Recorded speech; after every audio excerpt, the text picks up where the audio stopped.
Hello again, fight fans. Happy Monday.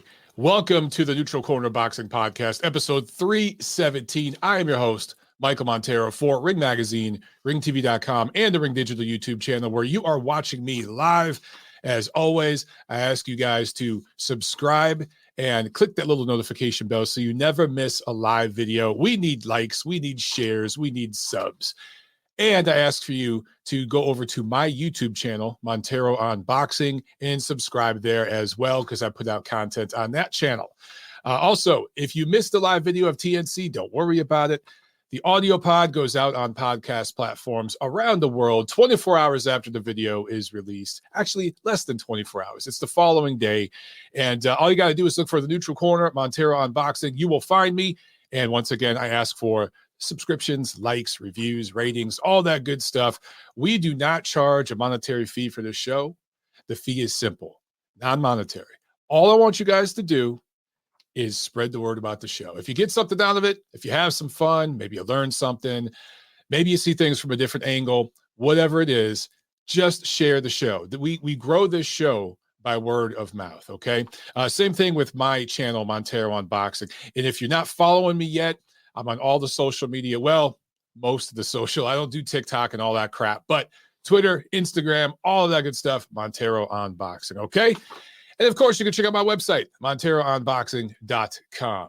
So first comment already on the chat is from BK. He says, jab the like and subscribe. I like that comment.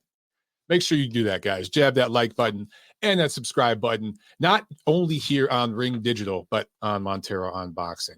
All right, let's jump right into this, man. We've got a bunch of stuff to cover today, guys. We had three real big, I would call them statement-making performances from three young fighters who are actually world title holders. One of them unified and one of them undisputed. He's an undisputed champion now. So three young guys really making their mark in different ways, but all in dominant fashion. We'll get into that.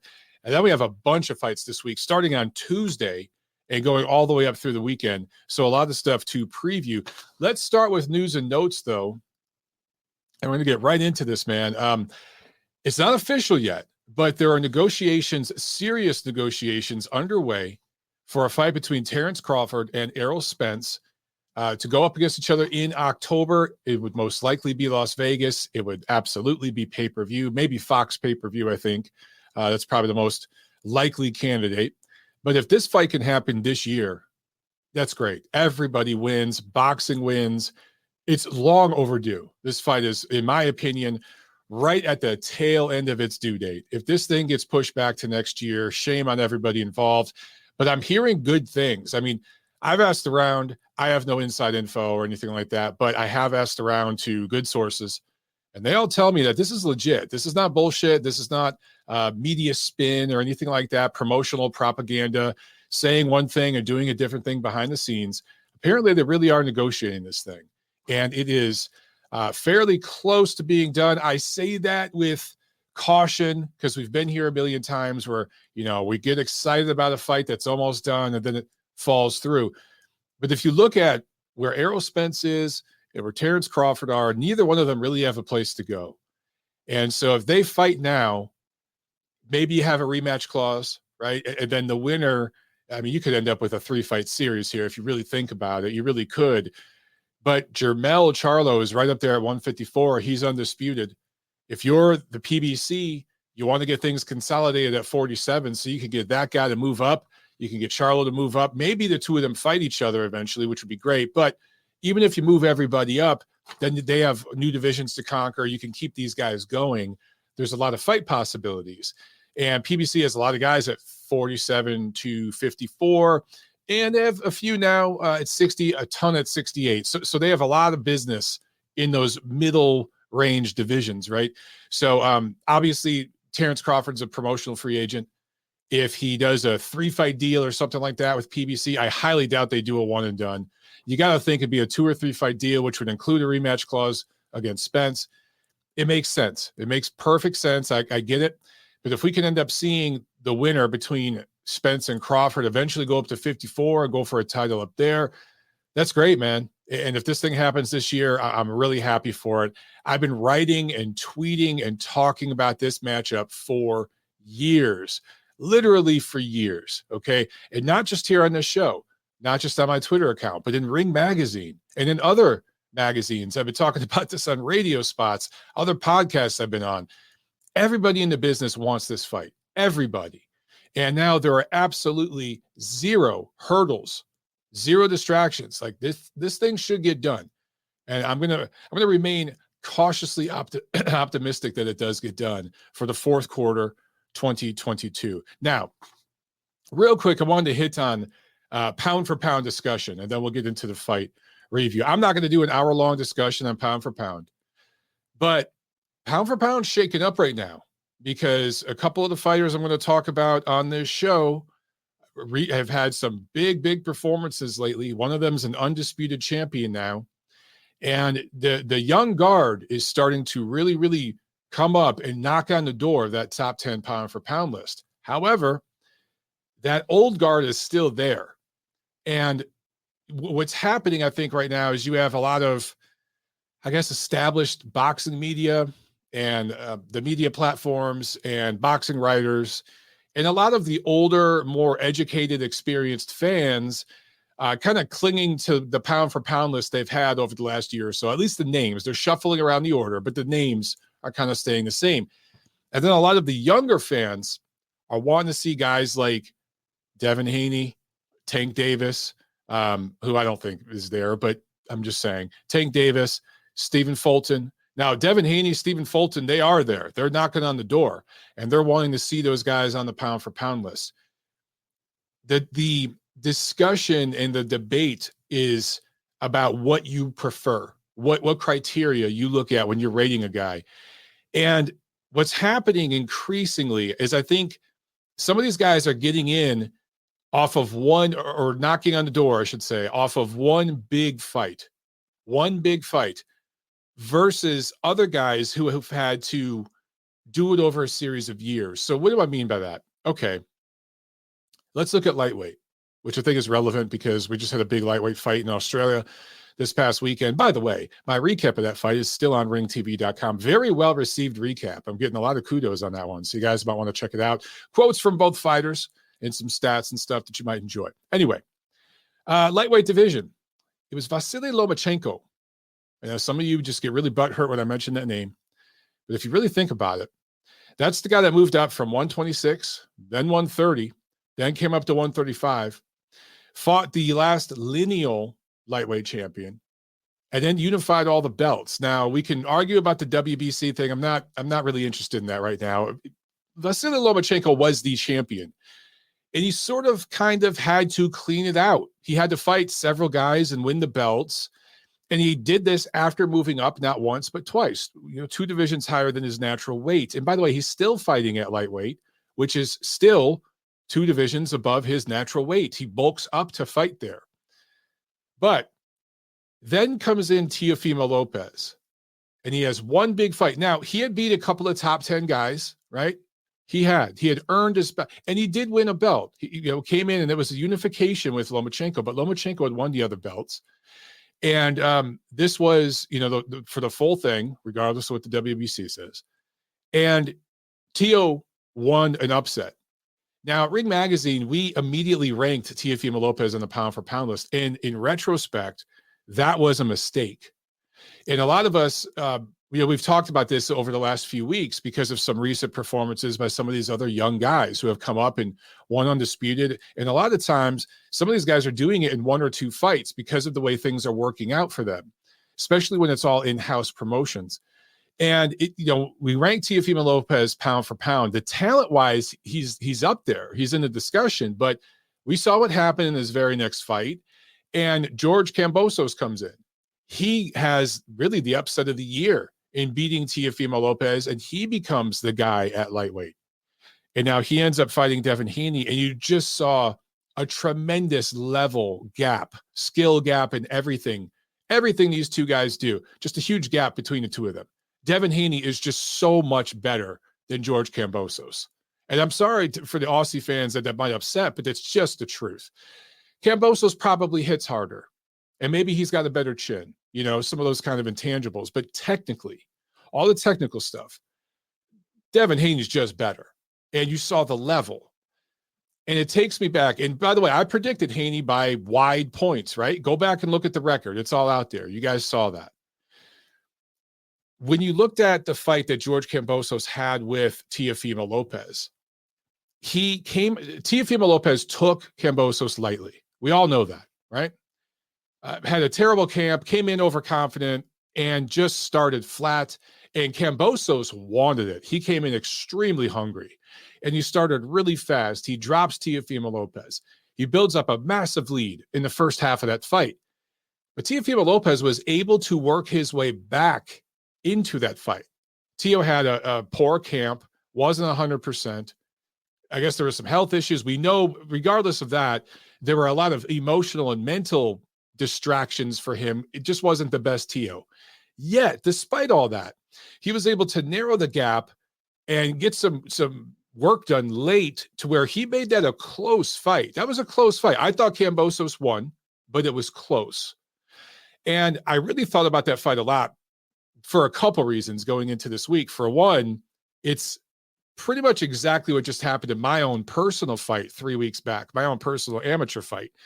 Very similar scenario. I played the part of Teofimo Lopez. My opponent played the part of George Kambosos. The only difference is I didn't get knocked down. That's the only difference. But seeing that play out, you know, for me personally, and then thinking back on that fight, me and my coach were actually talking about it as we were previewing Devin Haney's fight against George Kambosos coming up. Now, look, why am I bringing all this up? Because it's relevant, because Haney and Kambosos just fought, but also as it relates to the pound-for-pound discussion. You look at someone like Devin Haney, and there's a lot of people saying he needs to be in the top 10. My question is, who do you take out of the current top 10 to put Devin Haney in? That's my first question. My second question is, do you put a guy in the pound-for-pound list based off of one win? Because if you look at Devin Haney's resume, he's got a couple of solid, decent wins for, developmental, young, prospect, baby contender level wins. But this was his first big step up, against a top level guy, at least, a champion. And Kambosos was the champion. And I was impressed because Haney went all the way to Australia. He had a million distractions going in. He could have took this guy lightly. He could have let the distractions get to him. He didn't. He didn't pull a Teofimo Lopez. He went in there and was sharp. And he put on an outstanding technical performance. It was kind of a boring, frustrating fight to watch for fans, especially fans of George Kambosos. But from a technical standpoint, it was a brilliant performance. Yeah, all that I agree with, right? Again, check my report on ringtv.com. But is it pound for pound worthy? Yes, Haney is a undisputed champion. He has all the belts at lightweight. But has he fought the top lightweights in the world? Has he cleaned out the division? And this is where you get into the tough discussions as it relates to pound for pound. So I'm going to cut it off right there, but I just want to put that in your mind, guys, because a lot of you, I've seen tweets, hey, Mike, what do you think about this? I think Devin Haney should be in the pound-for-pound list. And look, on the surface, I agree with you. And at some point, some of these older guys who have been there for a while, they haven't really been very active lately. Maybe you do take them off for inactivity. But my question to you guys is this. Do you keep some of those guys on there who have fought 3, 4, 5 top fighters and consolidated titles themselves, or moved up in weight and beat top opposition in multiple weight classes?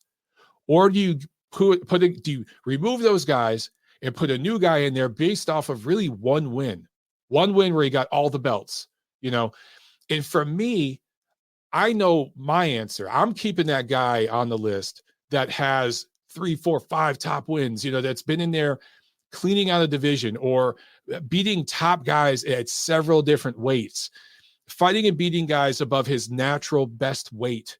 That's what I rate higher, So undisputed seems to be happening more and more and more, and I'm happy for that. It's a good thing. I think the promoters are starting to finally figure out how to do this. They're positioning themselves better to unify belts, because most of the time when you see these complete unification fights, it's mostly in-house. If we're being honest, there might be one fight in there where different promoters are working together, but most of these unifications, it's all in-house. So it's the promoters positioning themselves and their fighters better. They're starting to learn how to do that. The sanctioning organizations are helping them make that work. Anyway, just wanted to put that in there, a little food for thought, pound for pound, because I know that is something a lot of you guys talk about. So let me get to some comments, and then we're going to jump into this review. All right. We got a super chat here from Anthony Santiago. Thank you so much, Ant. He says, what's up, Mike? We need a rant on ESPN's production Saturday. It was fucking terrible. How did they go to commercial with 3 seconds left in the round? LOL. Dude, they did it a couple times. It was really jarring. And I don't know if there is an issue between the Australian network feed coming into ESPN's feed, and maybe there was a timing thing, but it was very jarring because, yeah, there'd be a few seconds left in the round and just boom, it'd go right to a Top Gun commercial or whatever. Over and over and over that happened. And the production was pretty bad. And just the filler material, man, they start, look, I'll get into that card. You know what? Let's just use that as a segue, Ant, to get into this preview. Let's just get right into it because that's just a perfect segue. Let me just start ranting on this. So DeBella Entertainment was the lead promoter, Melbourne, Australia, Marvel Stadium, the Docklands. And it was George Kambosos, Devin Haney for the undisputed lightweight title. And this was on ESPN. It started at 9 p.m. Saturday night. The main event didn't start till, I want to say the ring walks are about 11:30. So I actually tweeted, like, do you guys think this will go on midnight, after midnight, or before midnight? And, for me, being a pessimist, I thought it'd be well after midnight. But it actually wasn't. It started, I don't know, maybe 11:30-ish. But that doesn't matter because for 2.5 hours, you guys were treated to a hot, steaming pile of dog shit. That card was absolute dog shit. Now, look, there were some good fights on the card, but the spacing and timing of the broadcast was so bad. And I don't know why ESPN thought the need. Top Rank ESPN, the folks there felt the need to do a 2.5, no, it ended up being a 3+ hour long show where there was really one high-level fight. The Maloney brothers both got knockout wins. Lucas Brown got a questionable knockout KO1 win over Junior Fa. Both of the big punches that dropped or hurt Fa. I think he got dropped once, maybe twice. I can't remember. But they were both behind the head. Now, it was kind of Fa's fault. I don't think Brown was trying to be dirty. Anyway, it wasn't like this scintillating one-punch knockout or something like that. And ESPN kept showing replay of that because they really had nothing else. But, man, you had 2.5 hours to fill with not a whole lot of action. I don't get it. So many times ESPN doesn't put on enough coverage, or when they have boxing, like we have to watch like women's JV volleyball. Like West Kentucky State is going up against Southwest Texas Tech, and I'm like, I don't give a shit. What the hell is this? Right. We have to wait. And you have to go to ESPN News to watch the damn boxing. And then finally it flips over, right? It's that kind of shit. Or they'll throw the undercards, which is smart, on ESPN Plus, and then switch over to ESPN for maybe the co-main.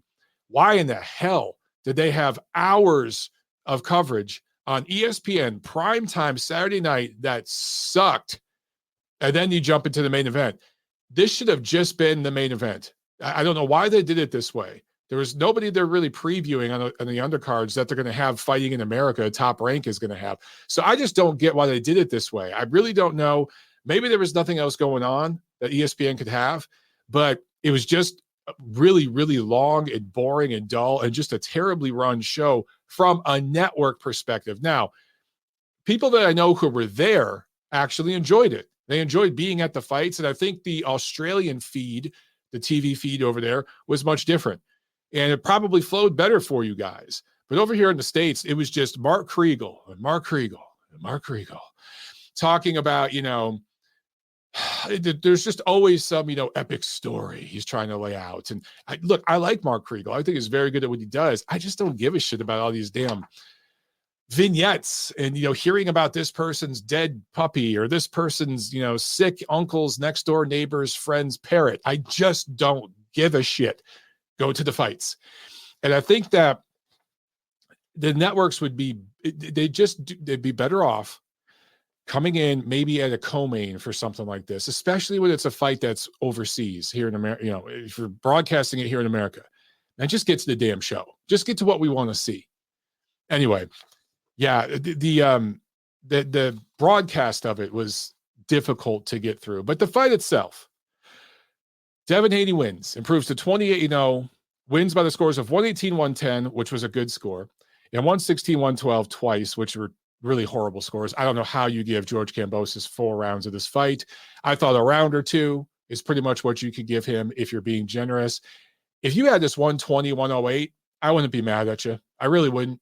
I think you could go anywhere from like 120, 108 to 118, 110. That's pretty much the scoring range. But 2 judges had a 116, 112, not at all surprising, but I don't know what the hell they were watching. Anyway, so Devin Haney wins this fight on the jab. That's pretty much what he did. This was a lightweight version of the post-Emmanuel Stewart version of Vladimir Klitschko. This was using offensive technical skills combined with superior athleticism and size, length, and understanding distance and rhythm and timing and footwork, positioning, all of that. Haney was brilliant at all that. He really, really was. George Kambosos could not get past the jab. And it's not even like Haney was doubling and tripling and quadrupling it like Klitschko would do. It was pretty much one at a time. Haney would just, boom, nail him with a shotgun jab and then hug him. He'd get his head way off the line. Haney was dipping his head way to his right, jabbing and grabbing. And Kambosos a couple times snuck in a left hook and surprised Haney when he tried to get his head off the line. Then Haney made a simple little adjustment, and he just kept his head on line, kept the right hand up and just stayed long, kept his head back, and boom, jabbed that way. Then when he saw Kambosos move his left hand, whoop, he shot back down, got his head off the line to the right, and shot another jab. So it was just jab, jab, jab, and jab and grab, for being honest, from Devin Haney. It was highly effective. The only difference between like what Haney did and like what Klitschko used to do is at least Klitschko's 7th, 8th round, 9th round, he gets you out of there. Finally, when you were exhausted, boom, he'd lower that right hand, or sometimes he'd hook off the jab and sleep a dude. There was none of that from Haney, and he's just not going to do it.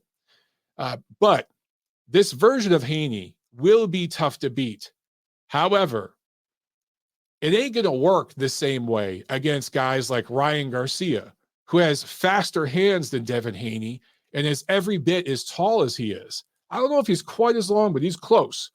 Or guys like Teofimo Lopez, Gervonta Davis, who are more explosive and punch harder than Devin Haney. Or even a guy like Vasily Lomachenko, who has faster feet and better angles and spacing. Okay, he gets side to side better than Haney does, because Haney's a little bit in and out, straight. He does get his head off, but I'm talking about with his feet, kind of straight in, straight out. There's a little bit of Dimitri Bivol in him in that way. Not exactly the same, obviously. I'm just saying the way his feet move. So Haney's not going to be able to just simply jab all night, jab and grab against those types of fighters. He's not going to be able to do that. But against a guy like Kambosos, who's shorter arms, shorter in height, and really doesn't have the technical skills to get inside of that, you know, I guess Haney just looked at it like, why risk it? Why get caught with something stupid? Why give the judges an excuse here to give him the fight? I'm just going to jab the hell out of this guy, and anytime he gets close, I'm going to clinch him. Referee never warned him for clinching. Referee never said, hey, I'm going to take a point. Nothing like that. Not that I thought what Haney was doing was egregious, or it's not like he was fouling, but some refs will get on your ass a little bit for that. The ref kind of let him do it.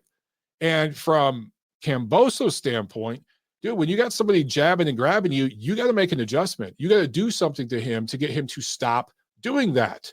And Kambosos wasn't able to do it. He tried a couple things, and he'd have success for a few seconds, but then Haney quickly made an adjustment, and it was all Haney had to do was change up the rhythm or the trajectory of the jab, or just his angle, just a little bit. And that was enough to throw Kambosos off. That's all it took. What Haney did wasn't genius, but it was highly effective, and it was extremely disciplined. It is, guys, it is really hard to fight that way and do that over 12 rounds. It is just difficult to do. It takes somebody that is highly skilled, but also very, very highly disciplined. And that's what Haney did. So fantastic performance. Didn't set the world on fire. Maybe didn't make a whole lot of fans in regards to the way he fought. But hey, just win, baby. That's the expression, right? Just win. And that's what he did. Now he's the undisputed lightweight champion of the world. He's got to go right back to Australia and do the rematch. And by the way, Kambosos said he wants it. We'll see what happens. We'll see if his team talks to him and they decide differently, but he says he wants it. And Haney has to go back. I mean, he signed the contract, so we know he wants it. I don't know if Kambosos will get another $10 million payday, but he'll get at least half of that. He's going to get another substantial payday if they do it again. What I'm curious to see, because I don't think Kambosos can really do anything different. We'll find out. But what I want to see is, can Devin Haney do even more in the rematch? Can he actually stop this guy? Can he add a right hand every now and then? I don't mean just a touch right hand, a little touch, just to change the angle up. No, I mean an actual right hand with bad intentions. Can he hurt Kambosos and get him out of there and show us some growth on his end? How about an uppercut? I don't think I've ever seen Haney throw an uppercut. That might be nice. A left hook, a body shot. So he did stab to the body. He did, okay. But I'm talking about a nasty right hand straight in to the gut or to the solar plex, a little uppercut to the solar plex, something like that. I'd like to see him maybe switch it up and put a little bit more on it and see if he could do even more in the rematch. I don't think Kambosos can. You guys tell me if I'm wrong, but that's just what I see. So look, as it relates to my pound for pound discussion, I don't want to be a hypocrite, because generally speaking, when I see guys become undisputed champions of a division, they're in my top 10, right? And I put Charlo in my top 10. The difference between Charlo and Haney is Charlo does have a couple of wins over a couple of top-rated guys. They're not that good. I do think 154 is overrated. But Charlo does have a track record of a couple of decent wins. More than that, though, I was impressed that he came back from losses. He came back from 2 losses and showed improvements. That's hard to do. And he won his titles not just in one night. He had to unify. He had to really, really put it together. It's taken him a couple years to do this. So I thought Charlo's earned it. Do I think Charlo's one of the 10 best fighters in the world head-to-head? No, I don't. But in terms of accomplishments and recent accomplishments, yes, I do think he's there. For Haney, though, I know this sounds bad. I just don't know if I could put Haney in my top 10 yet. I think talent-wise, he's there. However, he kind of did one thing over and over for 12 rounds against Kambosos, which was very hard to do, very highly technically skilled, all of those things I just said. You guys heard all of it, right? But I don't know if I saw a variety and a pound-for-pound level skill set over an elite level fighter. George Kambosos, I've never thought of him that way. I'm going to piss off my Australian viewers today. I like George Kambosos. Good fighter. He earned every dollar he made this weekend by beating Teofimo Lopez, by coming in and taking Teo serious. Teo wasn't taking him serious. He made him pay for it. Props to George Kambosos, and he sacrificed greatly for that, okay? But he's not an elite level fighter. He's just not. I don't know if he's the 5th best lightweight in the world, head-to-head. I probably wouldn't pick him to beat Gervonta Davis. I wouldn't pick him to beat Ryan Garcia. I think Teofimo Lopez would beat him in a rematch if he's 100%. I think Lomachenko beats him. I think Haney beats him. There might even be a couple other guys that could beat him. Joseph Diaz Jr. might beat him. You know, let me pull up the lightweight ratings right now. And again, I'm not trying to sound disrespectful. And I know that's how a lot of you guys are going to take it. And I'm not saying George Kambosos on any given night couldn't give anybody trouble, okay? Because he could. But I do think Kambosos is better than Isaac Cruz. I think that's clear. He's better than Javier Fortuna. He's better than Richard Comey, but not by much. I don't know if he's that much. He's kind of Richard Comey, Joseph Diaz level. And that's not bad. He's a top 10 lightweight. But listen, head-to-head, no shit. I'm being totally real here. I think Teofimo Lopez beats him in the rematch. And by the way, I said that before this weekend. Go back and check the record. I've said that before. I think Ryan Garcia beats him. I think Ryan Garcia actually knocks him out. I think Teofimo Lopez knocks him out in a rematch. I think Gervonta Davis probably goes the distance, but Gervonta edges him out right now. The only difference is Kambosos might hurt Davis, right? And Lomachenko just boxes circles around him, even more so than Devin Haney just did.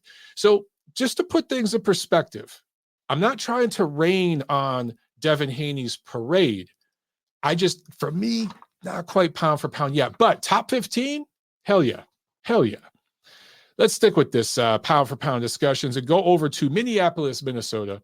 TGB Promotions had a card from the Armory there that was broadcast on Showtime. In the co-main, super middleweights, David Morrell improves to 7-0 with a TKO 4 win over Calvin Henderson.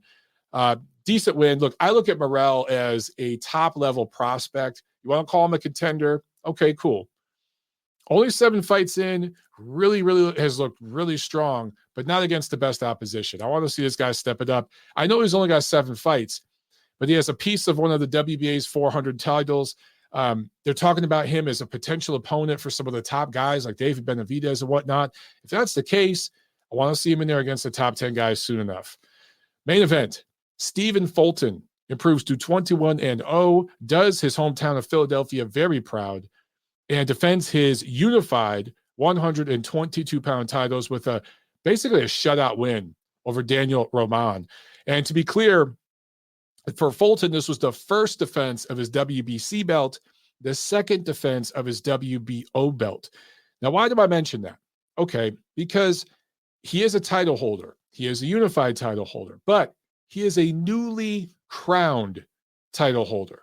He has, again, 1 defense of his BC, 2 defenses of his BO. So he does have unified belts, unified champion, yes, but it's not like he's had these belts for 3 years or something. So he's a guy that's still building his way up. I mention this because there's talk of Stephen Fulton getting on the pound for pound list right now.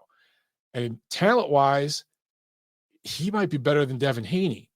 He looked really great in this fight against a better opponent, probably. And Daniel, at least I would say a more versatile opponent in Daniel Roman than Devin Haney faced against George Kambosos. I just think Roman can do a few more things. At least that's what he showed us in the past. Anyway, Fulton pitches a damn near shutout. Looked really good. The only thing Fulton and Haney don't have is power. They just don't have power. They don't have game-changing power. And at some point, it will cost them. Against this level of opposition, though, they can basically keep doing this. They're going to be really tough to beat. But when they get in there against a guy that can match them on speed, on athleticism, and at least can be close in skills and things like that, and also be as tall and long as them and punch harder than them, then we're going to find out what they're truly made of. But that's going to be rare to find guys like that. So for the most part, these guys are going to dominate, at least at the weight classes they are at right now. When they move up in weight, things might change. But Fulton's another one. I can't put him on my pound for pound list yet. And I think Haney's closer because he's undisputed. He is closer. But for Fulton, I want to see him fight Akhmadaliev. I want to see him here's a difference too with Fulton. He's actually got a couple of wins over top guys now. I would say he has a couple wins that I would rate higher than Devin Haney's top wins. So in terms of quality of opposition, I think Fulton's closer. In terms of accomplishments, I think Haney's closer. But both of these guys are like in the top 15, just outside the top 10, in my opinion. Fulton just has to put together another 1 or 2 title defenses, and one of those has to include Akhmadaliev. And then he'll be the undisputed champion, and then he's in there. And he might squeeze in there for me before Haney does, based on everything I just said. But another brilliant performance. Again, he's not going to win over too many fans with this style, but just keep on winning, man. Just keep on winning and stacking up belts. Okay. Going back across the pond, Matchroom Boxing had a card at the Motor Point Arena in Cardiff, Wales. This was broadcast on DAZN here in America. And a statement was made by Joe Cordina, a 2016 Olympian, improved to 15-0 with a KO2 win over Kenichi Ogawa, who I believe coming into this fight had been stopped maybe once in his career, and it was very early in his career. Since he had been on the title level, the world title level, he had lost, but I don't think he had been stopped. This was a huge statement.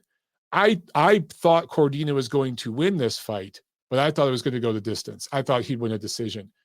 Him blowing Ogawa out of there, and one punch knockout type of knockout, right? To win the IBF junior lightweight title. This adds another name in that 130-pound division. And we think of Shakur Stevenson as the guy there, right? And Bob Arum has been saying, oh, there's no one for him to fight, blah, blah, blah. I don't know, Bob. A fight between him and Joe Cordina, especially if Shakur is willing to travel and go over there to the UK, that's a fun fight, man. That's a fun fight. And that would pretty much be a number 1 versus number 2 in this division right now, because I think Cordina proved he's right there. You know, of course, Shakur Stevenson's the guy. He's the top guy. But right behind him, Cordina. You know, I did with this performance. This was a statement-making performance, and it showed that he could punch a little bit. So I enjoyed this one. I enjoyed it a lot. And you saw the knockout, the video of it all over Twitter and social media this weekend. Okay, let me get to some comments super duper quick, and then we'll move into this preview. All right. I just want to make sure I don't miss anything. So I'm scrolling back. I want to make sure I don't miss any of your guys' stuff. Okay. I got that one. Here's one from Sam. Thank you, Sam, for the super chat. He says, is there any way to avoid the rematch without vacating? To my knowledge, Sam, no. I mean, from Devin Haney's side, from his perspective right now, he is contractually mandated to do this rematch. It's not even the belts. The belts aren't even really involved with it. It's the promoter, the promotion. So it's a 2-fight deal. And, Top Rank represents them. They're locked in. DeBella Entertainment's locked in from Kambosos' side. But also the Australian government's locked into this thing, and the venue and all this stuff. So it's pretty complicated, and Haney's kind of stuck there. So let me tell you this. Even if one of these sanctioning organizations was going to strip him, it still wouldn't stop him from taking this fight. It's beyond the sanctioning bodies. So even if 2 of them said, hey, we want you to fight this mandatory, and he said, I can't. I got to fight Kambosos again. They're going to strip him. He's still got to fight Kambosos.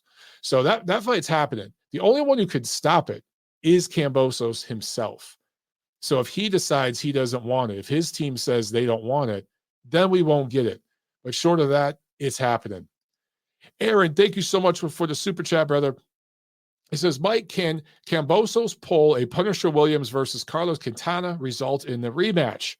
You couldn't pay me to fly down to Melbourne for it. LOL. Look, it's possible.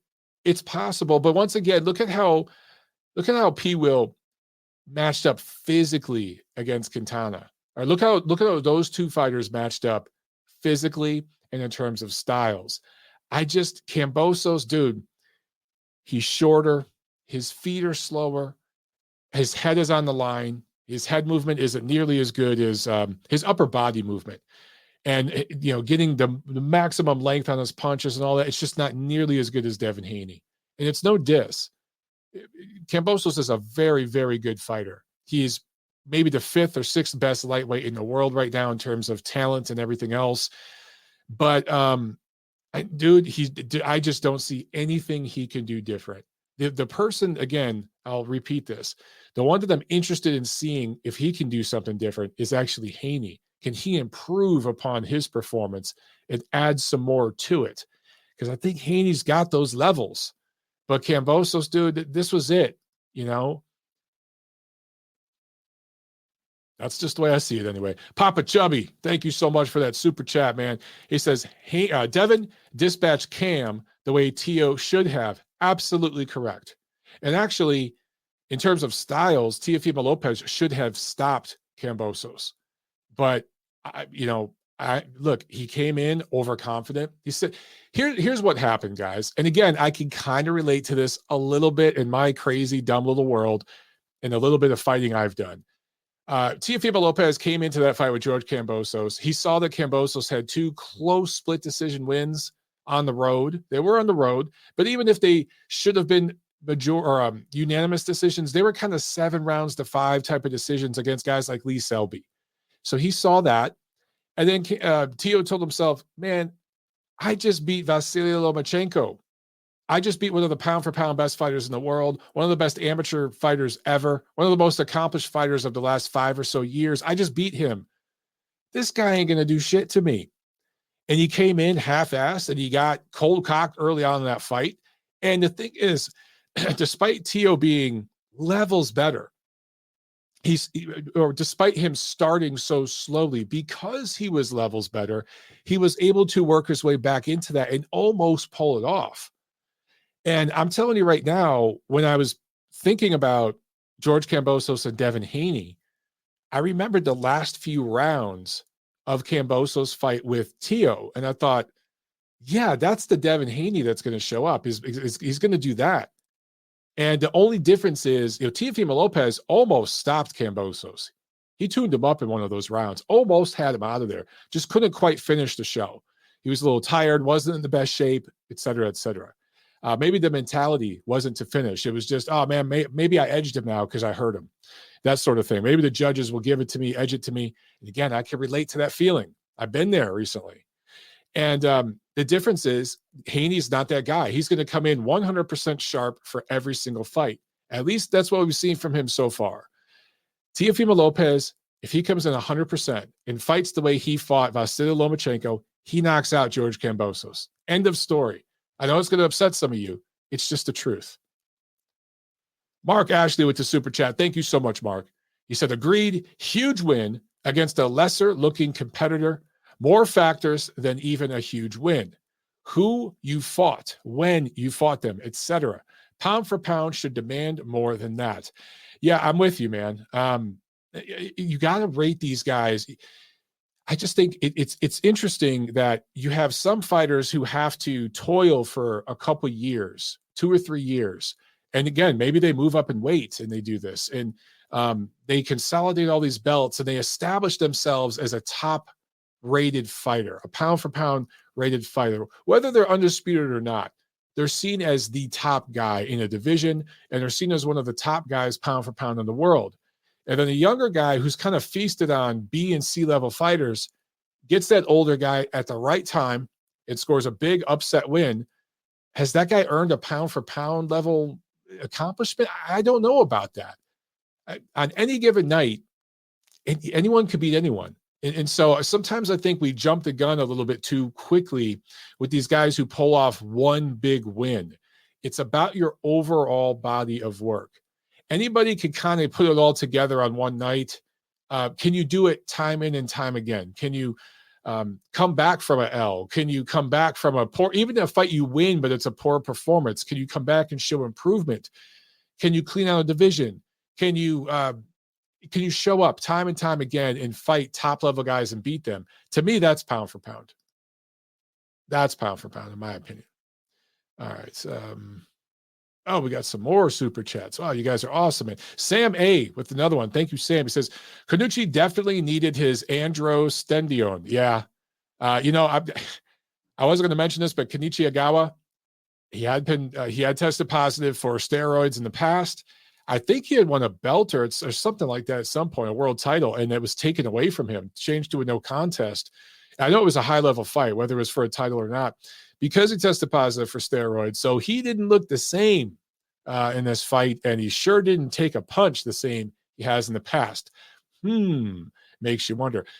At the same time, I got to mention Lucas Brown. That dude's been a performance-enhancing drugs user, and he had some. The only thing with Lucas Brown is he looks soft. His body looks soft, and it's not like he had this crushing power where he absolutely slept Junior Fa. He nailed him in the back of the head. That's going to mess anybody up. But still, you always got to wonder, right? If a guy's been busted once, you always got to wonder. Chris Bergen, my man with the super chat. Thank you so much, Chris. He said, what a shot by Cordina. Boom. Woo. Yeah, man. Great shot. And it got the crowd going. Cordina was excited. The commentators were excited. That's the kind of thing that gets people talking, and it's a statement. At 130, it's a division that's kind of wide open after that top level, right? We know Shakur Stevenson's the guy, but after that, it's kind of top heavy. There's not a lot of other guys in there. So for Cordina to pull that off, win a belt, legitimately take that belt, it adds another name in that division, and I think it's needed. That isn't the strongest division in the world right now. Sam with another super chat. Thank you so much, brother. He says, Devin Haney at 23 is as good as Floyd was. I don't know if I'm going to go there, Sam. I'll tell you a big difference. Floyd was knocking guys out. Floyd was busting guys up and knocking guys out as a young fighter at 130 and 135. Also, Floyd was a high-level amateur. And Devin accomplished a lot as an amateur, but Floyd did a little more. So I don't know if I put him where Floyd was. Actually, there's certain things stylistically he kind of does like Floyd, but actually Shakur Stevenson in certain ways has got a little Floyd in him too. I just look at it like this. There's only one Floyd Mayweather, and neither of those guys are going to be him. There's a couple other guys out there that got elements of Floyd, which makes sense, right? Because they came up watching Floyd and learning from him, admiring him.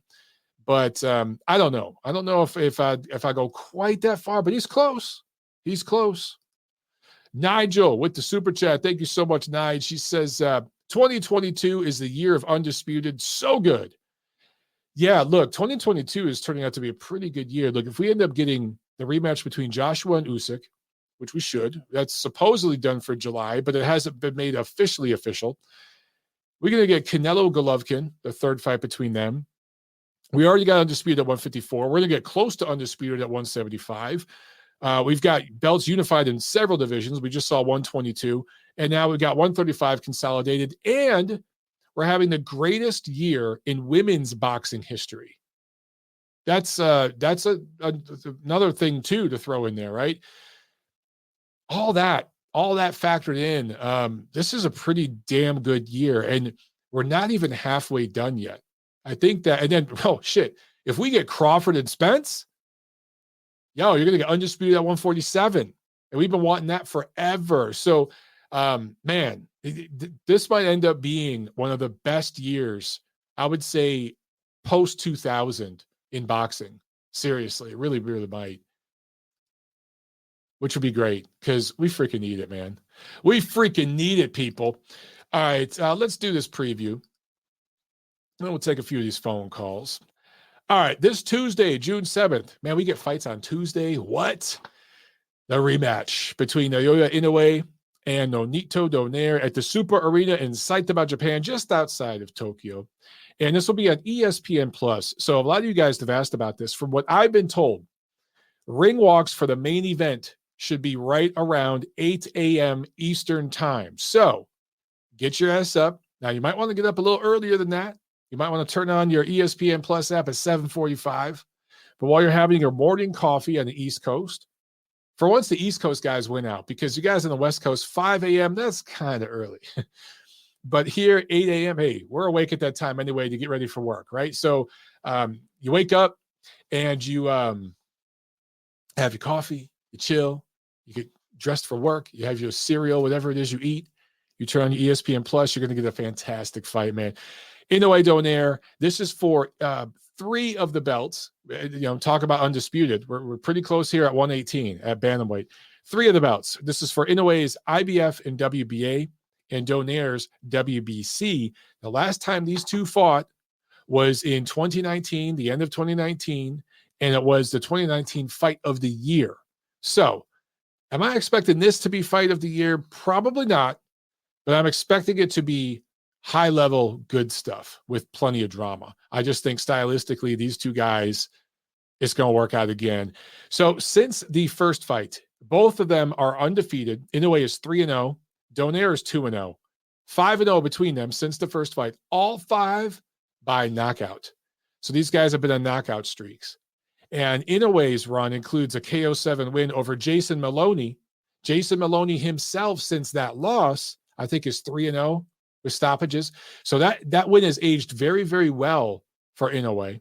It wasn't really seen as a big win at the time, but I think that win has aged pretty well for him. And Donaire has beat Nordine Ubali and Rematch Gaballo, who were undefeated when he beat them. However, neither one of those men have fought since. So I don't know how those wins are going to age for Donaire. They look good right now. But sometimes, you look at how a guy does after a loss and how he rebounds from that, how he does, and that kind of shows his true level. We don't really know how to rate Ubali or Gabayo. We don't know how to rate them because we haven't seen them back in the ring since they were knocked out by Nonito-Donaire.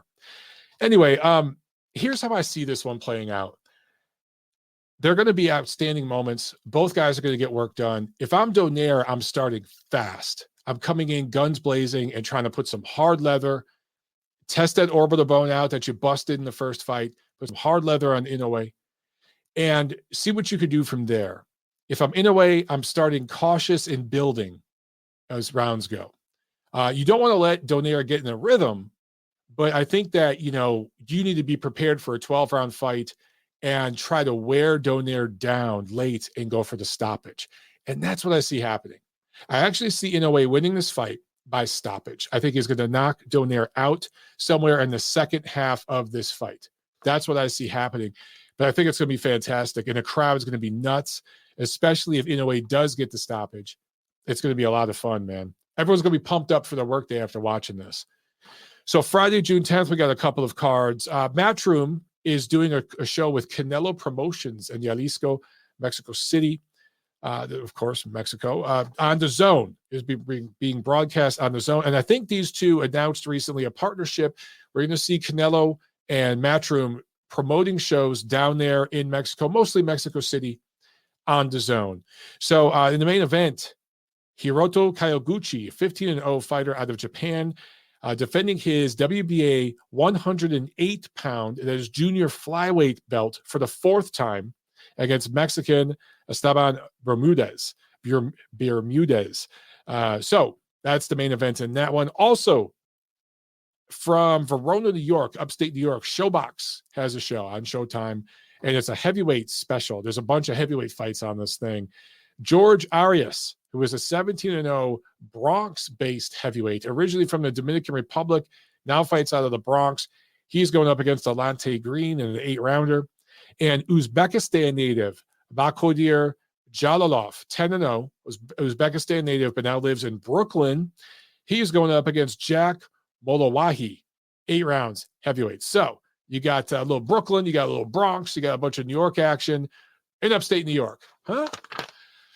I think this one will make a lot more sense at MSG in the theater at MSG or even in Barclays, but this is upstate in Verona. I don't quite understand that. But anyway, I think it's going to be a fun show. Heavyweights, man, always a good time. And then Saturday, June 11th, we actually have a show. Top Rank's doing a show at the MSG Theater out of New York. And this is going to be on ESPN and ESPN Plus. Edgar Berlanga, 19-0 out of Brooklyn, going up against the toughest, most experienced opponent of his career, Romar Alexis Angulo, 10 rounds, super middleweights. Angulo has been in there with some top-level opposition at 168.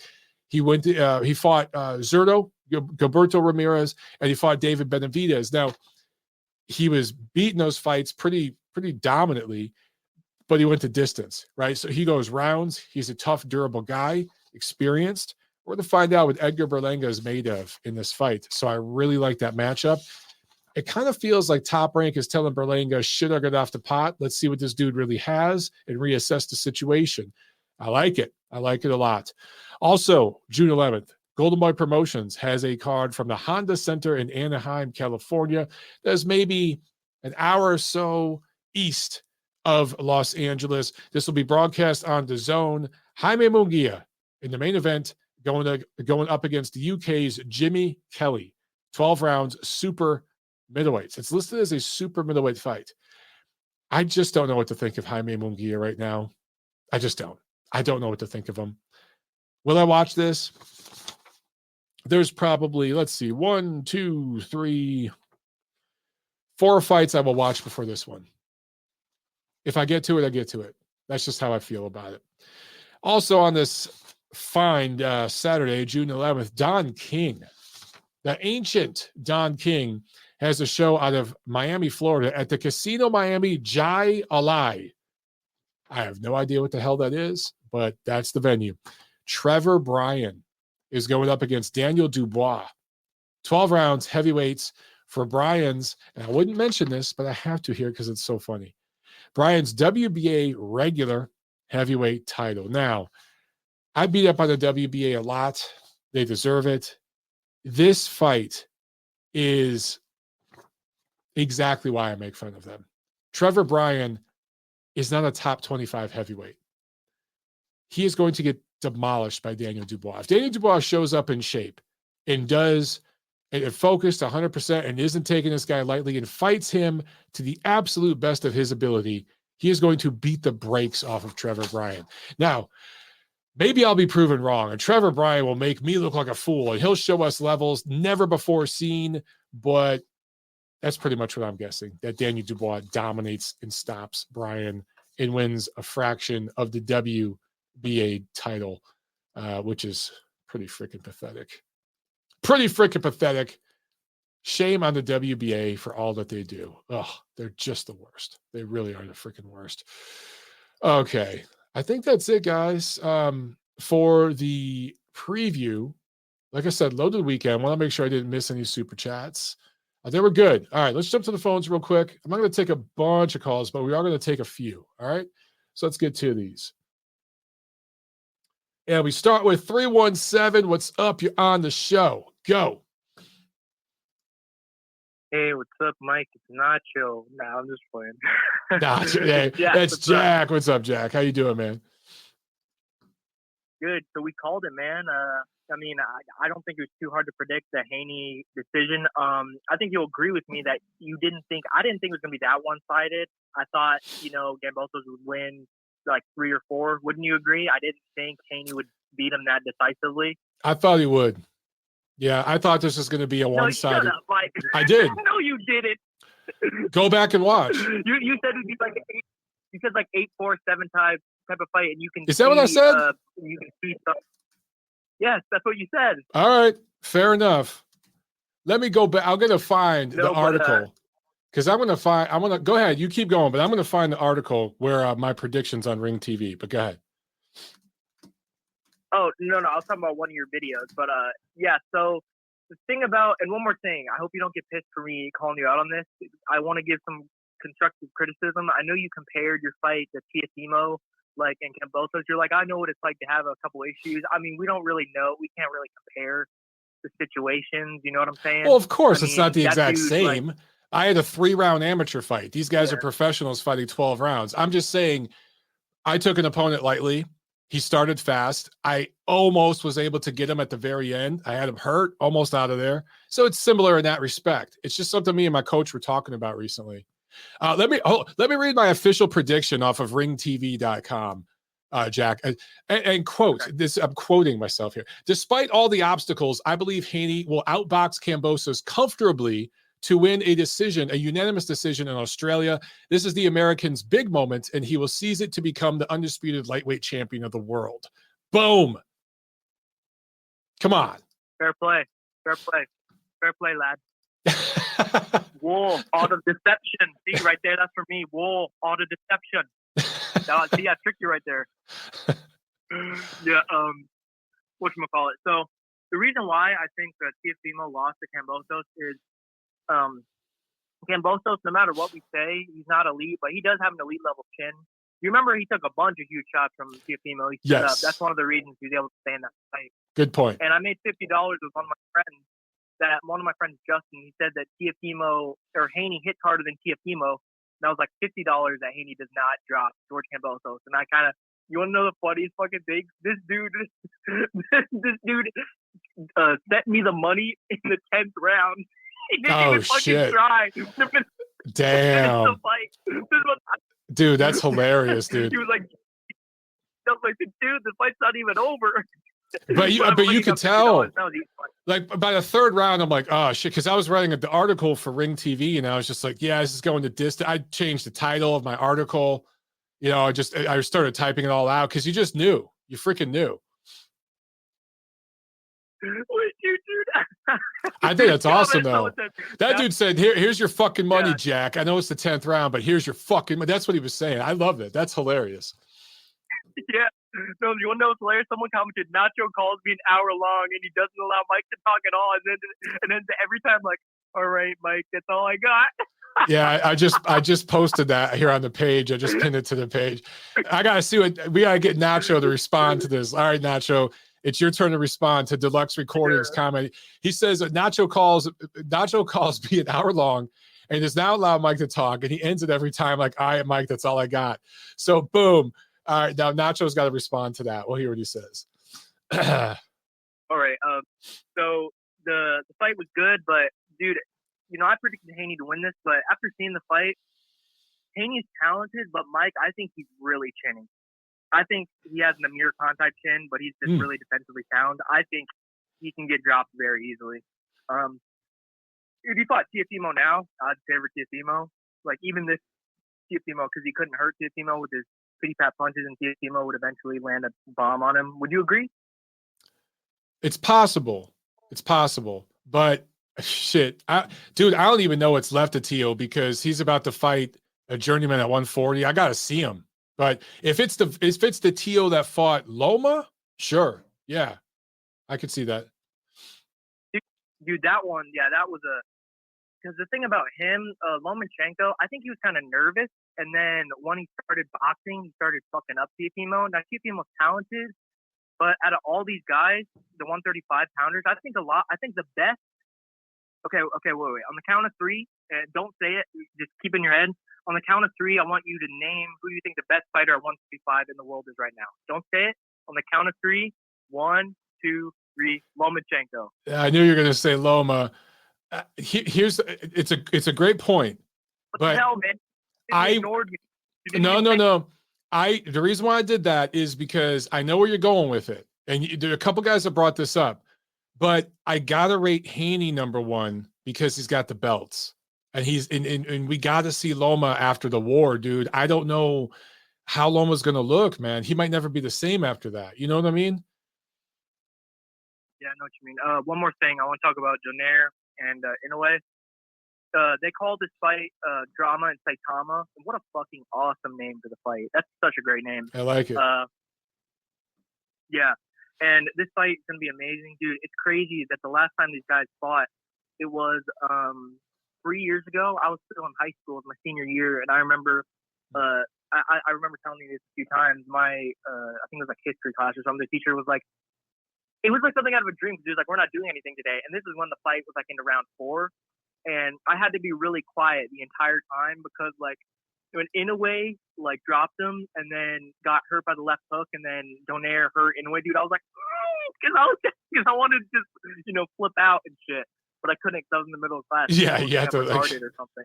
You don't want to jump up and down. They might think something really bad's about to happen. Yeah, I hear you, man. Yeah. Whoa, Mike. Whoa. Not because it's you. I just mean in general. People are jumpy in school these days. Still. No, I know what you mean.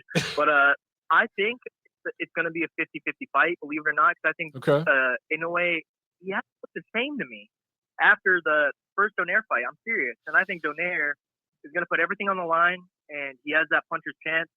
And I'm probably favoring Inoue by a little bit, but the odds are really good. So I'm going to take Donaire. Yeah? It'll be a great fight. Yeah. And also Joe Smith for Turbia, when that's coming up, I think I'm betting a shit ton on Joe Smith because I think styles make fights. And, I just think Joe Smith has a really good – what do you think of that fight? Yeah, I think Thad sees it the way you do. I want to say Thad is putting money on Joe Smith because I know he likes Joe Smith a lot. I keep saying this about Beterbiev. That style breaks down, and he's had injuries. He's been inactive, and at some point, he is going to look old overnight. Maybe Joe Smith's the guy to do it to him. I don't know. We'll find out. But I'm going to be ringside for that one. I'm going to be there. I'm excited, man. Yeah. Okay, Mike.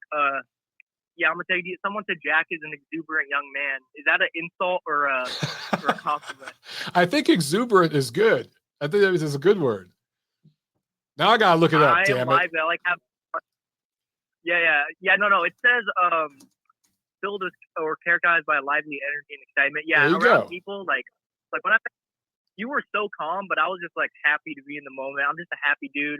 Excited all the time. Like, you remember my reaction to Canelo Bivol? I was like, let's fucking go. Oh, yeah. Well, you called that shit for months, though. You called that shit for months, so I could see why you were that excited. That was pretty awesome, man. That was fun. All right, man. Yeah.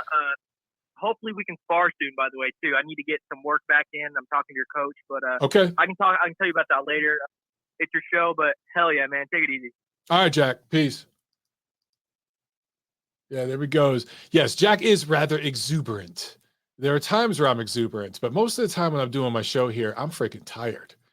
So I try to have energy, but sometimes it's hard. Sam with another super chat. Thank you, Sam. He says, I meant at 23, Haney has accomplished and shows maturity for big fights, like a young Floyd minus the knockouts. Now, on that, sir, I concur. For Haney, listen, and I don't know if I made this clear enough in my review. For Haney to travel all the way to Australia, all the bullshit with his dad, all that stuff going in, it eventually got fixed, but you got to think of the turmoil going in, right? But man, just to travel that far and fight in front of 41,000 fans were there in attendance. And let's be honest, 40,900 of them were there for Kambosos, right? There was 100 or so there for Haney.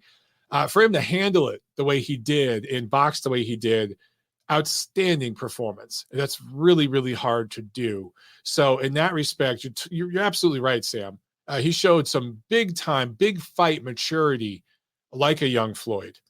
So on that, I completely agree with you. Completely. All right. Back to the phones we go. We'll do a few more. 201, you're on the show. What's up? Yo, Mike, what's going on? It's TJ, man. TJ, what's up, man? Is it TJ or PJ? Hey, no, TJ. Okay, TJ. okay, TJ, what's up? J. I called you. Yeah, I called you a couple months ago. This is the second time calling. Okay. When they announced the Haney Loma fight because the Haney Campbell fight, because I know Loma was in the running, and I was on the phone talking to you about how I thought Haney was the WBC piece of the puzzle. That's right. You know, I remember that should take place over everything. Yeah, no, it was a good conversation. You know, I'm like you. I'm like borderline obsessed with boxing, and I study tape, I study styles.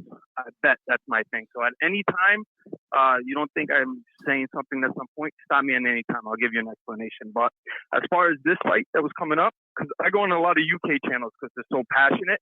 And I love their style, but a lot of people thought this was going to be a 50-50 fight.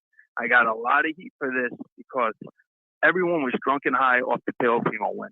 Now, if you saw what I saw, that was like a 60% Teofimo. Yes. Besides the weight cut, the father, all the drama between his wife and his mother, his nutritionist, not getting along, like it getting postponed, there was something off that night with Teofimo.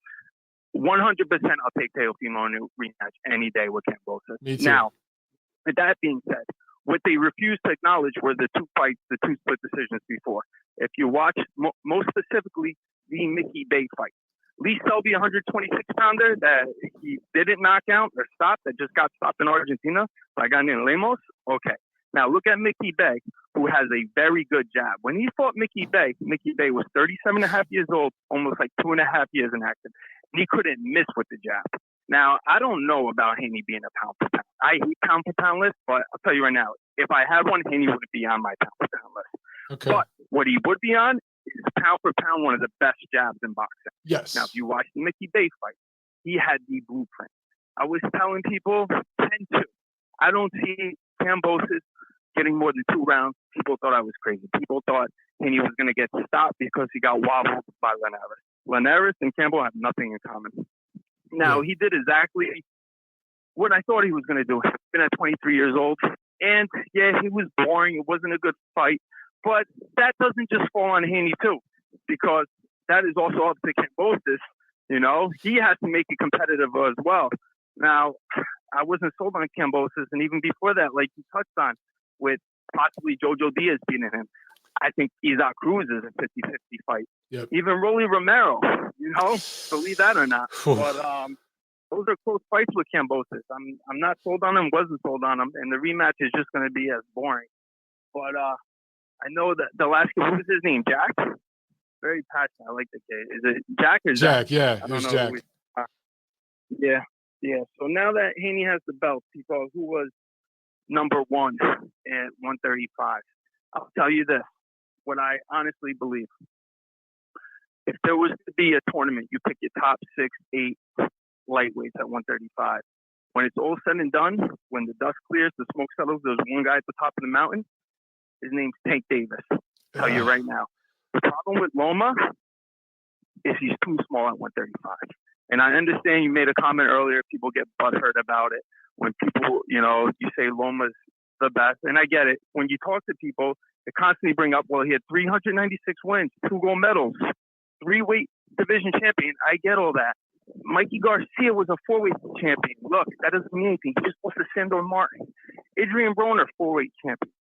You have Olympic gold medals, which, yeah, they're great, but that's not prize fighting. Look at Tony Yoka. He was one of the best amateurs to ever come out of France. He just lost to a guy that had 16 amateur fights, Martin Bracoli. Now, take that all aside. This is what I give you points for, how you beat somebody and when you beat them. Now, I'm not giving you points for going 12 rounds with Jose Pedraza, 12 rounds with Luke Campbell, and when I was scoring the Jorge Linares fight, I had it a draw going into the 10th. Your most significant fight at 135, you lost, the Teofimo Lopez. Now, if you were going to do a triangle theory, which I don't like to do, but this is a pretty damn good one, you see what Devin Haney did to Jorge Linares and what Loma did. Now, Jorge Linares' flaw throughout his entire career, you know this, his durability. He just lost to Zaire Abduliev, the guy that Devin Haney broke his jaw in the 4th round, right? Even though he was completely outboxing Zaire Abduliev in Russia, he's a very good boxer. But the thing with Devin Haney is huge. The size disadvantage is too much. You see how big he is against Kambosos. Now, he has probably one of the best jabs, and his footwork isn't as good as Loma. Loma has the best footwork at 135. He's able to get in and out of the pocket and able to create angles. Now, what he did against Comey has no footwork. That's the thing. He only has that right hand. He doesn't win fights by decision. He wins fights by knockout. So people get a little drunk and memorized off what he did to Comey. That doesn't mean that's what he's going to do to Haney. And I say about Tank is because Tank, even though he doesn't have the resume to prove what I'm saying, you saw what the Haney and Jojo Diaz fight. Jojo Diaz, what people talk about, he's a southpaw. He's 130 pounds. He's able to get inside past that jab, and he was touching Devin Haney up. Devin Haney is significantly flawed defensively. He is not special like Shakur Stevenson. He is elite. Devin Haney is elite, but he's not special. This is different. There's only a few people I put up there, Terence Crawford being another one. If you know what I'm saying, if you catch my drift on that. I think that's still a lot of reason why people don't put Devin Haney on a pound for pound, even with the undisputedness. Because there's a lot of boxing insiders that will put Boots on the pound for pound before Devin Haney. And Boots doesn't even have the belt. You know where I'm going with that? So I would say Tank Davis, with his power, would probably stop somebody like Devin Haney. And he keeps people honest like Lomachenko. That's why Lomachenko, I think, was so worried about Teofimo's right hand. You know, Teofimo's huge at 135. They say sometimes when they see him standing next to Bud Crawford, like after he's rehydrated, he looks bigger than Bud Crawford. And Devin Haney's going to have a problem at 140 once he goes up there, because there's some killers at 140. That's a way deeper division than 135 with the Gary Anton Russell, not even Montana Love, but Brandon Lee. Then you got Regis Prograis. I don't know. I don't think he's going to stay at 135 much longer. So, but hopefully we get the fights that we need with the Ryan Garcias and Tank and Lomachenko when he comes back. What are your thoughts on what I'm saying? Am I off? I think you're making a lot of good points. I think the Lomachenko thing and the Pedraza comparisons is a little unfair, because I understand what you're saying, but Pedraza maybe wasn't the same when some other guys fought him. I thought that was a really, really good win for Lomachenko, considering he moved up from 126. But I don't know where to rate Loma right now. I think Haney's the top lightweight right now because he has the belts and he's beat the guy who beat the guy. I get what you're saying about Tank in terms of styles, but Tank has been fighting C-level fighters, dude. He's been fighting guys that, maybe he stops them. He's exciting. He is more explosive than Haney, but he also gets caught. And we've seen Isaac Cruz put some punches on him. We saw an ancient Leo Santa Cruz put some leather on him. So what happens, can Haney get behind his stick and jab the shit out of him? Can some of these other top, I don't know, how does Teofimo Lopez do against Gervonta Davis? I think he'd have a lot of success with them. I just don't know where to rate Tank because he ain't fought nobody. That's my thing with Tank. Right now, to me, Haney's top guy. I don't even rate Lomachenko because he's not an active fighter right now. In my opinion, he's like semi-retired because he's at war. I just don't even think about him. And then the other guys, they just have to fight. Ryan Garcia, Tank Davis, they got to fight somebody before we really know who they are. That's how I see it. Yeah, no, I absolutely agree. Hopefully, you know, it's the promoters that get in the way of everything. And one thing I hate besides rehydration clauses are these rematch clauses. They're absolutely ruining boxing. You know, that's something that people got to get on board with. And one last thing with Steve Fulton, I hope after this Inoue fight we can get the Monster and Fulton fight. I really think that would be a great fight. I understand the chase there, you know. But Mike, good talking to you. All right, brother. Have a good one. There he goes. Some good stuff from TJ, man. And look, man, he's got some good insight, and you can see why some of his opinions might upset some people. I know Lomachenko's a fan favorite, but I don't know where to rate Loma right now. You know, a lot of people saying, oh, Loma would school these young guys. I'm like, well, based on what? Last time we saw him fight, a top guy was Teofimo Lopez. He looked a little gun shy, at least in the first half of the fight. Took him a while to catch up, and maybe he took Teofimo lightly, and it took him a while to catch up. There's this weird thing going on at lightweight. Teofimo Lopez scored a big upset over Loma. Kambosos scored a big upset over Teo. And now Devin Haney just kind of did what we thought he would do against George Kambosos. To me, it was Lomachenko that kind of cleaned things out and did the work. And these other guys are kind of benefiting off of one win and kind of riding the wave of this one upset that took place a couple of years back. And things are kind of just all over the place. We've had 4 different guys at the top of the lightweight division over the last couple of years. It's kind of just all over the place. It's in flux right now. The last guy to like clean it out and be seen as the man, you know, consistently was Lomachenko. So I hope Haney can stick around at 135 for these next couple fights, and maybe he fights Kambosos again, and then maybe it's one other guy at 135, and we could see that. I don't know. Maybe Shakur Stevenson can move up from 130 and fight Devin Haney at 135 for undisputed next year. Something like that would be great. That would be a special fight. All right, let's go back to the phones. I think this is Thad. 570, you're on the show. What's up?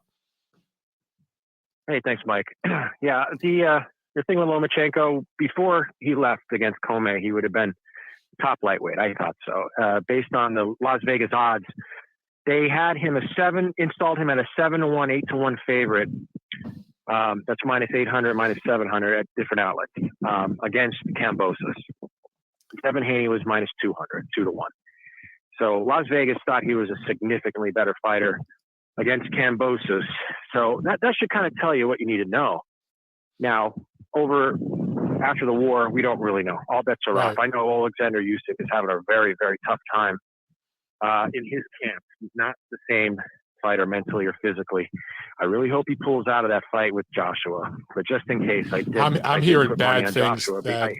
I've heard. Yeah, I'm not going to go on record, but I've heard bad things about Usyk. Yeah, me too. Yeah, and I understand it. I mean, I completely understand it. That's why I said a couple of weeks ago, I hope they pull him out of this fight. He's not ready. I kind of do too. He's not ready physically or mentally. He's not ready for July. So I'm scared about that. There's no way. No, not at all. I think they're going to pull him out. I mean, he's a 2.5 to 1 favorite. AJ's plus 160. I love Usyk. I think he's the better fighter by miles. I always did. But under these circumstances, you'd be a fool not to take that. AJ's been, he's had the training for the last year and a half almost. Mm-hmm. Or the last year. So unfortunately with Loma, you might see something similar. We really don't know. But Devin Haney should not be put on a main event like that ever again. He just reminds me of a poor man's Lonnie Bradley. Oh, a poor man's Lonnie Bradley from back in the day. Damn. Yeah. I think he's got the talent, but he doesn't have the mindset of a fighter. where he's strong mentally in going over to get a victory, but he's afraid to get hit. He's been raised that way. He's been raised to not get hit, and every time he gets touched, he panics. Once he moves up to 40, because he's having a hard time at 35 right now, you can see that at the weigh-in. Mm. You know, he's going to get touched up because he's not going to have the length, and that was the huge advantage. I followed your prediction, and I looked on my own. I did my research, and I said, there's no way Kambosos can win this fight because he's just too small. He doesn't have any power. He doesn't know how to pressure, you know, without the power. So that's why we saw Devin Haney and his father celebrating. When that video was leaked, I knew that was the reason why they went over, and that was a godsend for them.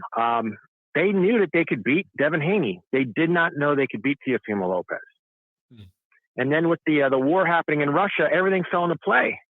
So they really need to thank Russia, I think, for all of this. Because Loma would be having the belts right now, you know, if that wasn't the case. So, you know, they get the accolades and everything, but I think Haney might, you know, freeze those belts, you know, after a while. I don't know if he's going to want to fight anybody of significance, because now they could always say I'm undisputed and play it safe the rest of the way. This is like the Mayweather blueprint. At least Mayweather put in the time and the work when he was a younger fighter. When that guy said he's a young Mayweather, I mean, come on, that's not even a comparison. Mayweather was, like you said, knocking guys out. He was an elite amateur. He beat a Cuban. He was one of the first Americans to beat a Cuban in the Olympics since, like, I think 88 maybe. So that was significant. You can't put Devin Haney in any circle of that standing of greatness until he beats a great fighter. And if you remember Zab Judah, I like Zab Judah, okay? But he never beat an elite fighter. You could say that Corey Spinks was elite. I beg to differ. I was there ringside when he fought Mayorga, and he got a decision. And Mayorga, you know, he was caught off guard by the style. But Zab and him went 1-1, but Zab never won a big fight against an elite fighter. Every guy he stepped up that was elite, he lost. I think that's what you're going to see with Devin Haney. I think that's what it's going to come down to. So I'm like, I would sell stock on Haney now. Maybe he'll destroy Kambosos again by decision. Like what did Garcia say? NyQuil? Is that what he said in the interview? That fight was NyQuil. Oh, yeah, shit! Because that's what it was. Yeah, it was a tough watch, man. Yeah, I got yelled at. Yeah, I told somebody to change the channel. You know, I was playing poker, and after that, you know, at the bar, they're like, "Man, you just cost me so many customers." I had to like tip amazingly because that fight stunk out the joint. Literally, people were leaving. They were begging for women's softball. That's what I was hearing. Put the softball game on. That's what I heard. But it was like, no, you have ESPN2. So it was bad. They were like, what is this? It's bad for boxing. I just hope Arum learned his lesson. And well, we know Arum won't hold back. I mean, he'll remember how we talked about Rigondeaux, you know, he's not afraid to say it like it is. Let's see what happens. Again, let me ask you this, Thad. If Haney goes and does the rematch and does put more offense in and stops Kambosos in the rematch, would you give him more credit? Would you feel better about it? Well, it's growth. It's growth. And yeah, he would get credit. He would get credit. But Kambosos he's a B-level guy. And I thought maybe he would improve, but no, I mean, he's limited, Kambosos. Yeah, Kambosos he's going to give certain people problems. Yeah, I mean, but the size was apparent, and that was the dead giveaway when his father and him were celebrating after the win. That video was leaked. I mean, that was pretty much a dead giveaway, and the odds makers had Haney an even up decision winner, and that's all it took. That's what I took myself, and unfortunately, Junior Fa screwed me. Yeah, that was tough. A major. I would have had a down payment on another laundromat there. Damn.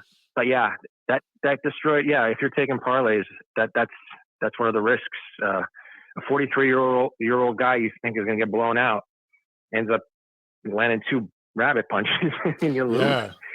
So the joke was on me on that, but still was was a profitable weekend, and it ends tomorrow with I have Inoue straight up. He's big favorite, -600, and by knockout. He's the odds are coming down on knockout. He started off at -230. Now it's down to -145 for him to win by knockout. I just think in the first fight he took him a little light, and I'm a big Donaire fan. My God, first ball Hall of Famer. Love the guy. I just think this is at an airport. You see a plane taking off and a plane landing, and Donaire is landing right now. And I think Monster is taking off to be the superstar in the sport. Yeah.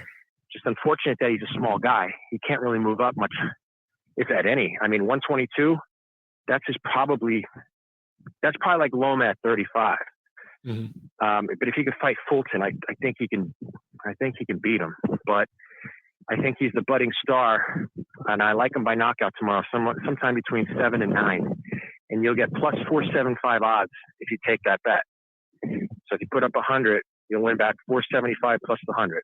Damn, that's I just great. think Donaire, yeah, it is 7, 8, or 9. I just think he's going to break him down. I thought he took him lightly the first fight, and Donaire should have won the first fight. I thought broke his orbital. That told me that this guy's not going to lose at that weight. If he couldn't get him out of there 2 years ago, 3 years ago, I don't think he can do it now. So that's a money fight right there. And I just can't wait to watch that in the morning. That's a treat. Me too. I wouldn't expect it to go 12. I think that's a foregone conclusion. That ends in a knockout like Joe Smith and Beterbiev. And both guys are using puncher's gloves, the MX Everlast, which I love, and the Cleto Reyes, the traditional puncher's glove. Mm-hmm. And that's what Donaire's wearing the MX, and Inoue's wearing the Cletus. So I don't see that fight going a distance at all. And you gotta love a samurai, and they death before dishonor. Yep. So he's going to go on his shield one way or another this tomorrow. So it's going to be knockout city. So, yeah, if there's one more thing I could add, and when you said Verona, New York, do you know where that venue is when you say Verona, New York? Probably not, but Verona's upstate, right? It's Turning Stone. Yeah, Turning Stone. Verona's upstate, yeah. Great venue. That's kind of like my stomping grounds up there. Okay. And, place for boxing. Saw Bivol fight there a few times, and Joe Smith, obviously. I mean, they fought there. It's a great boxing venue, and Jalilov, he's the gold medalist, and I'm high on him. Yeah, he's the next heavyweight star. He might be Vladimir Klitschko, except he's a lefty. So he's going to be exciting to watch. Yeah, I got tickets, but I can't go, unfortunately. So damn. I had to give them back. Yeah, Biden and his energy policies just crippled me. They they raised. Well, they didn't raise the electric. Listen to this. Yeah, I have laundromats, and I'm a shareholder. I have 45% stake, and we have a built-in contract, with power and the electric company. Unfortunately, I mean, we have gas, but electric to run the machines, and they raise the rates not directly but indirectly in all the fees that they associate. So we can't get around them. I even have insurance on stuff like that, but they're so sneaky. The energy companies now under Biden, they're able to circumvent that.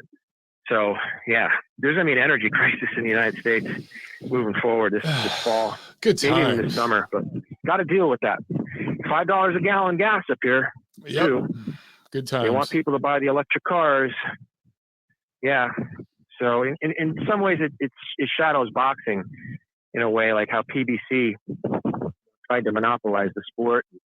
They keep everything in house, and they have an agenda, and they're trying to, push their agenda. That's kind of what we're seeing in the real world too, unfortunately. But yeah, it affects everybody. It really does. I don't care who you are, on the right, left, alien, doesn't matter.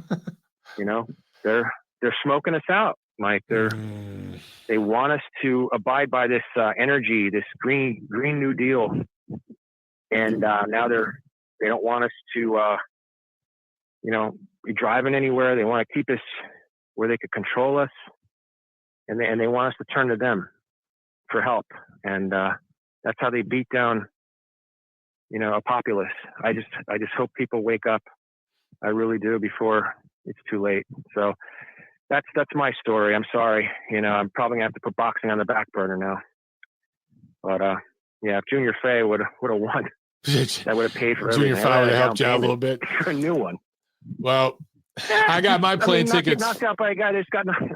I was going to say, I got my plane tickets for New York in a couple weeks. So regardless of gas prices, I'm still getting my ass up to New York for that Beterbiev-Smith fight. You're there, man. But I'll be there. You're going to have a blast. I mean, it's going to be a great time, you and your wife. And we're going to have fun. Yeah, you should tell Tiffany to give us a little bit more time if you like on your show. Like, tell her to not to, bother you when you're talking to us, because like she's like, she's small potatoes now. No, she's great, but we'll get her on here soon. Get a frying pan over the head. We'll get her on here soon. Yeah, please do. That'd be great. Yeah, maybe we'll do something from some of the female. Okay. Yeah, I'd like to hear some from some of the female fans, like Gail. I always see her commenting. She has a great boxing mind. Yeah, Gail's awesome. A lot of these people, maybe even have a female fighter call in, like a Katie Taylor, and then have her on the line with who likes to make the impressions of her. Jack. Early, I forget. Oh my God, if we got Jack and Katie Taylor on the phone together, that would be freaking hilarious. Oh, I have to do that. I bet I wouldn't know who's who. It sounds That's his best similar. impression. Yeah, by far.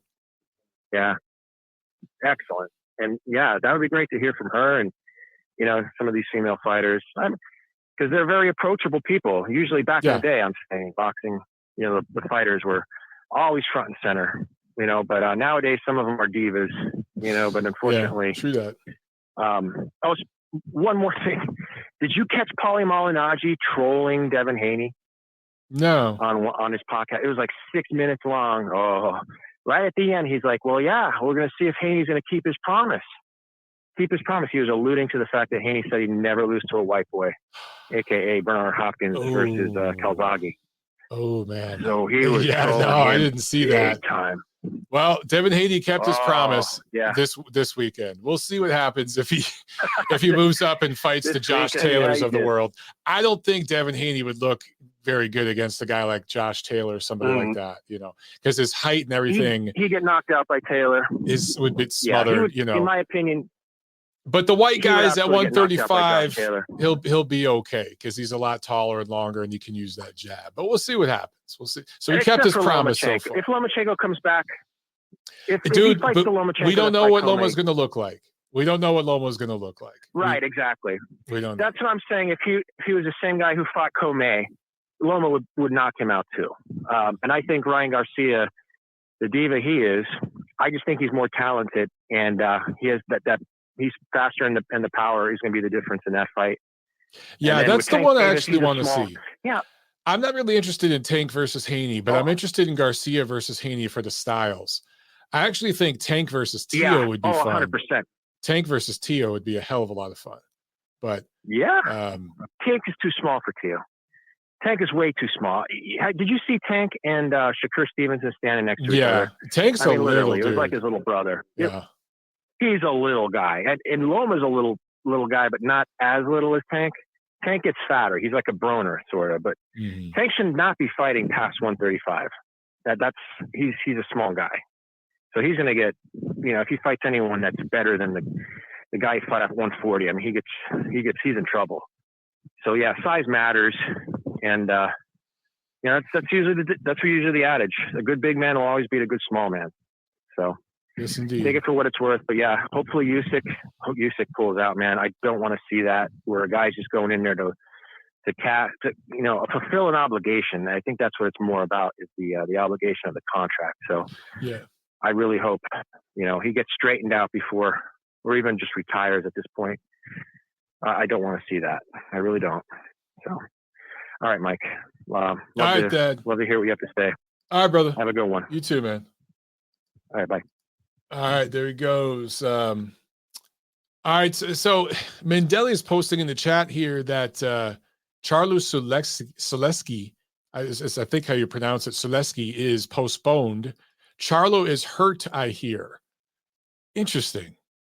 I haven't heard anything, but Let me check, because apparently he said Dan Raphael, the old ESPN Dan Raphael, who I don't know who Dan is writing for these days, but he said he posted something on Twitter.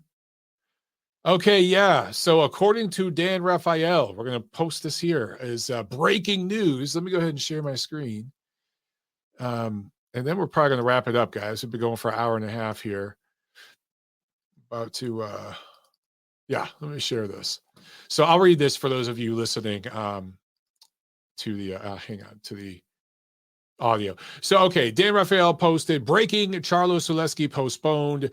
Jermall Charlo versus Maciej Solecki, June 18th, event in Houston postponed. New date to be announced. Charlo suffers back injury in training, delaying defense of WBC middleweight, blah, blah, blah, blah, blah. I don't know, guys, unless I see a doctor's note. What this screams of for me is that ticket sales were shit. And that is why they postponed this thing. Generally speaking, when you see this sort of thing, that is what's going on. But I don't know. Maybe we'll see some legit doctor's note and Charlo has hurt his back. But when I just see something like back injury, that's pretty vague. Did you strain something? Is, I don't know, there's something worse than that? I mean, give us some sort of details. Is there a muscle sprain? Yeah. You know, instead of just saying back injury, that'd be like me saying, yeah, I have an arm injury. Well, for boxing, that's pretty significant, right? But an arm injury could be a lot of things. I could have tendinitis, like a sore elbow, or I literally could have broke my hand. I could have a detached bicep, or I could just have a bruised bicep. Very, very big thing. You know, big difference. So, yeah, when I see something like this, I don't know, looks a little suspicious. Like perhaps them ticket sales weren't quite good. Because, I mean, that wasn't necessarily the greatest matchup in the world. You know what I'm saying? All right, let's leave it at that. I'm sorry for those of you who are leaving on the line. We'll do it Friday. You guys can call in, we'll chat. And we'll talk about what we got going on next week. Next week is my birthday. Actually, the next episode, next Monday, episode 318 is the day of my birthday. So I'll be celebrating my birthday. And then next week, I'll be flying to New York to hang out and watch Beterbiev and Smith do it. So it'll be a lot of fun, man. All right, guys, have a great, great week.